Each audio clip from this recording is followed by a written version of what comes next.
It's no secret that I'll be switching over to TP-Link's Omada line of networking equipment, and if we're going to do that, we need some supporting infrastructure. And that's why I asked Infinite Cables to send over this network cabinet. And thank you, Infinite Cables, for sponsoring this video. Let's go ahead and get started. Are they sure this thing is 55 pounds? Because it's freaking heavy. Golly. They taped the hell out of this thing. Holy cow. I guess it's because it's got glass panels. Maybe they want it to break. That would make the most sense. I almost cut my leg open. Oh my god.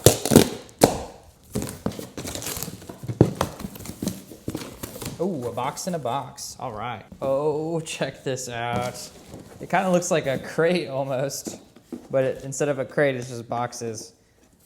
This is probably one of the better, or yeah, most well-packed racks I've had yet.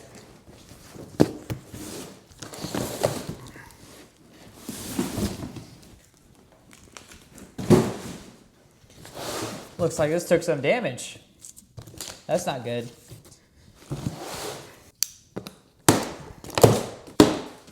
All right, it arrived in one piece. No broken glass.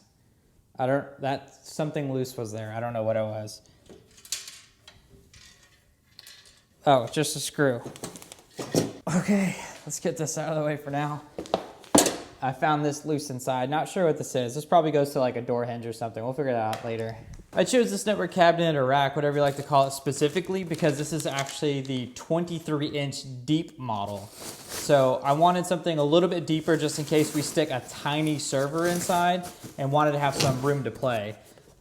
This is a D. I wanted to have some room to play around just in case we needed to, I don't know, like put something that's really long in there versus like network equipment, which is really short. This looks like all the accessories are included. We have keys, we have cage nuts and screws, and some, I guess, assembly hardware.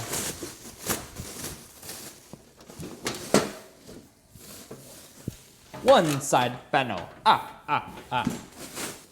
Two side panel.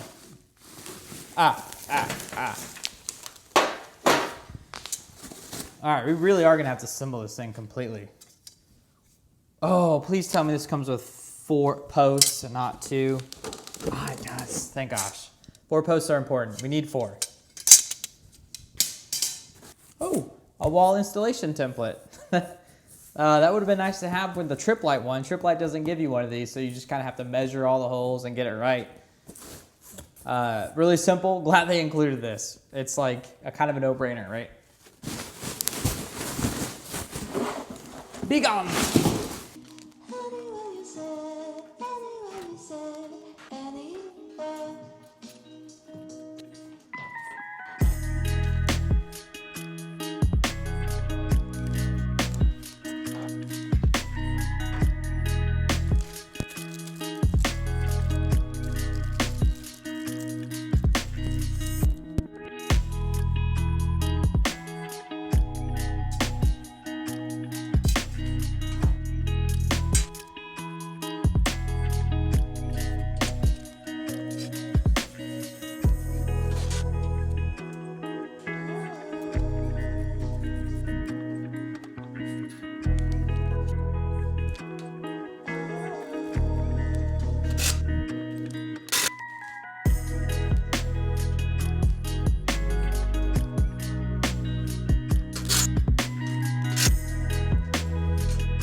that was certainly a lot easier to assemble than I thought it would be. And the instructions weren't terribly helpful, but they mostly helped me for the most part. I just kind of guessed my way through it, and I think I assembled it correctly.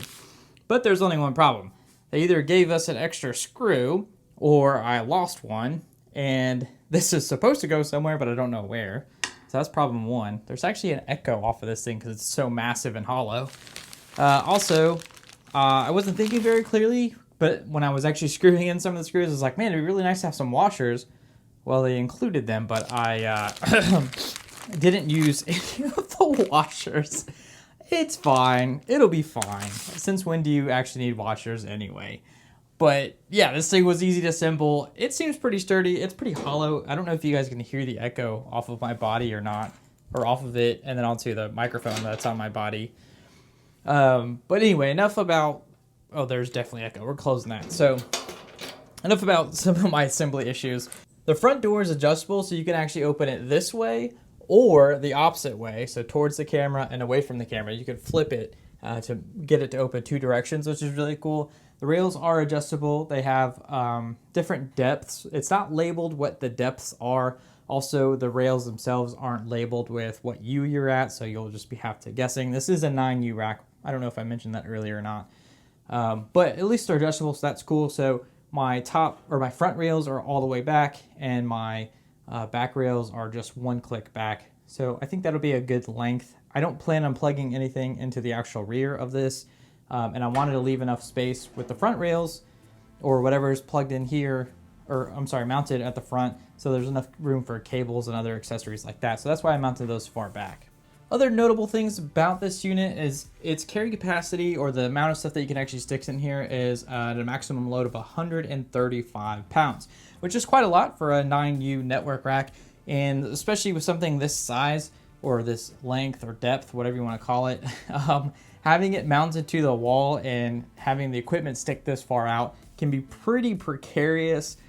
So if you do decide to buy this particular unit and mount it to the wall, make sure you use some lag bolts, please, or else this thing's gonna come off of the wall when it's all front, or yeah, when the front is heavily loaded and the rear of it isn't.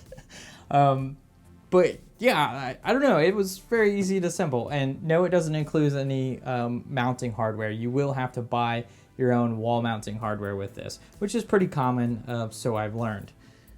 Other notable considerations, yeah, I don't think I have any. I think that's pretty much all the highlights, or all the stuff I could think of that's worth mentioning anyway.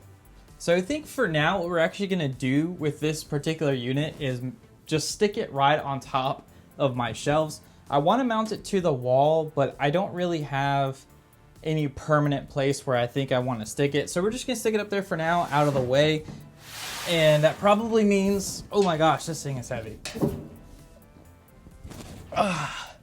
So that probably means there's not enough room up here, and I lifted that up for no reason.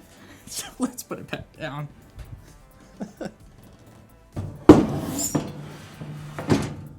Let's try that again. So we're gonna stick it up here for now.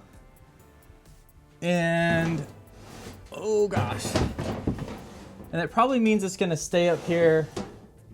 I'm gonna go ahead and use the word permanently. Yeah, I think it's gonna end up staying up here permanently because I really just don't have anywhere else in the house for it currently. It may end up in the garage in the future, don't know. We do need to find it a home. As far as air goes, I'm not too worried about there not getting enough air in here. It's vented on all the bottom sides of the rack, and the bottom plate is completely filled in, so there's actually no air holes on bottom. The only air can come from the top plate. So you would stick some fans at the top up there, and it would pull air through these vents on the bottom and front and exhaust it straight out the top. Now, we don't need that. I've also got AC right here, so all the AC is gonna get blasted directly on this unit. So I think any equipment up here, this would be nice and cool. Wow, so I think that thing looks pretty good up there. We do need to find a more permanent home for it, but honestly, I think, like I said earlier, it's gonna probably stay up there forever. And we definitely have more to come. Infinite Cables actually hooked us up with quite a lot of things, but we're gonna save the rest of that for another video later on. So definitely stay tuned if you wanna check out this continuation of the next set of videos, because like I said, we're gonna fill that thing with networking hardware and all sorts of accessories.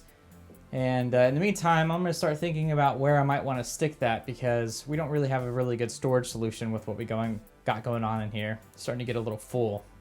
This room is at capacity for sure. Anyway, with all that being said, thank you again, Infinite Cables, for sponsoring this video and sending over that rack. I really appreciate it, and I appreciate all of you, and I will talk to you all next time. Peace.